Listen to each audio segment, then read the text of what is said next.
জীবনে প্রথমবার আমি এই ফুলটাকে এভাবে ভেজে একেবারে অবাক হয়ে গেছি। সাথে আমার পরিবারের সদস্যরাও মানে আমার বাচ্চা-কাচ্চাও। তো ১ম এ এর জন্য আমি আলুকে এভাবে মোটা, মোটা করে কেটে নিয়েছি। আমি বেশি করব না, ৩ টুকরা করছি। কারণ আমি আলুর চপও করব। দেখতে পাচ্ছেন কয়েকটা আলু নিয়েছি। তো এবার এই আলুটাকে আমি আলু ভাজির চেয়ে একটু মোটা করে ৪ কোনা করে কেটে নিব।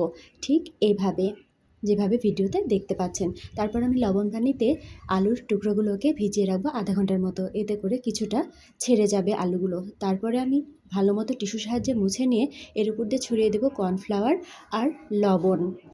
আর দিয়ে দিচ্ছি পরিমাণ মতো মরিচের গুঁড়া। মশলাগুলো যত ভালোভাবে ভেতরে যাবে তত বেশি টেস্টি হবে। তো যাই হোক, এবার আমি হালকা তাপে এপাশ ওপাশ করে খুব ভালো মতো মচমচে করে আলুগুলোকে ভেজে নিচ্ছি। দেখতে এতটা সুন্দর হয়েছে আমি ভাবতেও পারিনি, আর খেতেও হয়েছে আলহামদুলিল্লাহ। অবশ্যই ট্রাই করবেন। আর ওপর দিয়ে গোলমরিচের গুঁড়া ছড়িয়ে দিতে ভুলবেন না। সাথে সস দিয়ে পরিবেশন করুন।